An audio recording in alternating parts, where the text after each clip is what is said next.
Question number 3 read करते हैं क्या कर रहा है हमसे। Find the LCM and HCF of the following integers by applying prime factorization method. तो आपको इस क्वेश्चन में एचसीएफ एंड एलसीएम निकालना है आपको, ठीक है। प्राइम फैक्टराइजेशन मेथड से आपको चीज़ें निकालनी है, फाइंड आउट करना है, ठीक है। तो क्वेश्चन नंबर 3 का फर्स्ट पार्ट एनसीईआरटी में दे रखा है आपको 12, 15 एंड 21, ठीक है। इन तीनों का आपको एच सी एफ एलसीएम निकालना है, सिंपल सी बात है। देखिए कितना आसान है ये।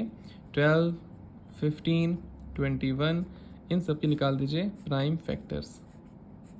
इस तरीके से लिखते हैं हम लोग। 2 6 12, 2 3 6 और 3 1 3, ओके। वैसे यहाँ पर 3 से कट कर सकते हैं ना इसको। 3 5 15 और 5 1 5। 21 आपका 3 से जा सकता है, 3 7 21 और 7 1 7, ओके। अब इन तीनों को हम लोग किस तरीके से लिखेंगे आपको पता होगा, ठीक है। देखिए 12 is equals to 2 into 2 into 3 और 15 को कैसे लिखेंगे, 15 को 3 इंटू 5 और फिर 21 को कैसे लिखेंगे 3 इंटू 7, ठीक। अब इसमें क्या लिखेंगे एच सी एफ, पहले निकालेंगे एच सी एफ।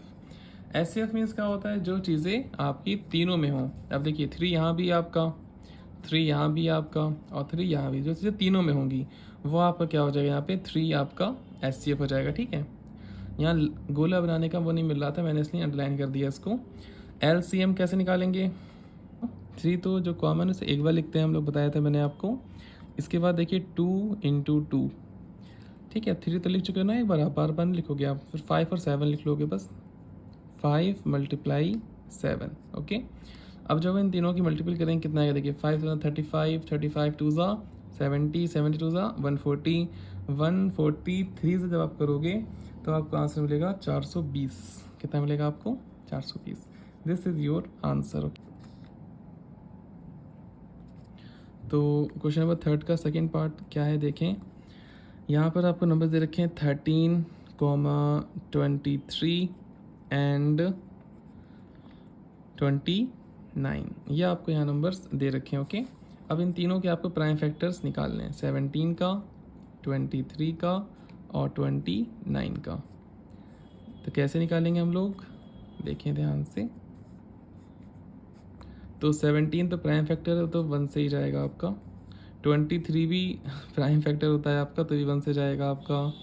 और 29 भी आपका क्या होता है, प्राइम फैक्टर ही होता है यहाँ पर, तो ये भी आपका 1 से ही जाएगा, ओके। इन सबको इस तरीके से लिख सकते हैं। 17 को 17 ही आएगा तो आपका, 23 का 23 ही आएगा और 29 का 29 ही आएगा, क्योंकि इसके प्राइम फैक्टर तो हो ही नहीं पाए थे हम लोगों से, इस वजह से। अब हम लोग देख सकते हैं यहाँ पर कि इसमें से एच सी एफ क्या होगा। एच सी एफ क्या होता है यहाँ पे, कॉमन। इसमें लेकिन कुछ कॉमन है, अगर हम यहाँ 1 से मल्टीपल कर दें, यहाँ भी 1 से कर दें, यहाँ भी 1 से कर दें, कुछ फ़र्क पड़ेगा इसके ऊपर, कोई फ़र्क नहीं पड़ने वाला आपका। तो 1 इज़ एच सी एफ।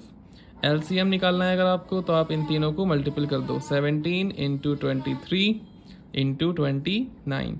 तीनों को जब मल्टीपल करोगे आप तो आपको आंसर मिलेगा 11339, ओके। ये आपका एलसीएम निकल गया। अब देखते हैं इसका थर्ड पार्ट। चलिए आ जाते हैं इसका थर्ड पार्ट पर। अब देखिए क्या करेंगे, 8 का प्राइम फैक्टर करना है आपको, 9 का प्राइम फैक्टर करना है आपको, 25 का प्राइम फैक्टर आपको करना है। तो यहाँ पर 8 का करेंगे तो 2 4 8 और 2 2 4 और 2 1 2। 9 का आप करोगे तो 3 से कटेगा ये, 3 3 9 और 3 1 3। 25 का आप करोगे तो 5 से कटता है ये, 5 5 25 और 5 1 5। अब आप इसका कैसे लिखोगे इसको आप, 8 is equals to 2 into 2 into 2। आप 9 को कैसे लिखोगे, 3 इंटू 3। आप 25 को कैसे लिखोगे, 5 × 5। एच सी एफ निकालोगे आप तो इसमें तो कुछ कॉमन दिख रहा होगा आपको, कुछ भी कॉमन नहीं है। तो हम क्या करते हैं, मल्टीपल 1 लिख सकते हैं, मल्टीपल 1 लिख सकते हैं, मल्टीपल 1 लिख सकते हैं, क्योंकि किसी नंबर के 1 से मल्टीपल कराने पर उस नंबर पर फ़र्क नहीं पड़ता है।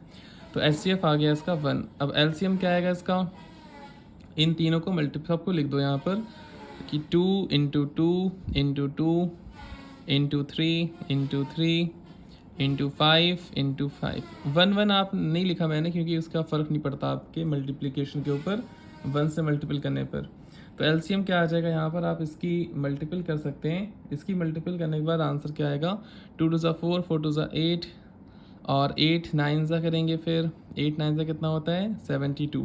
72 की मल्टीपल करेंगे 25 से, तो आपका आंसर मिलेगा 1800। क्या मिलेगा आपका आंसर 1800।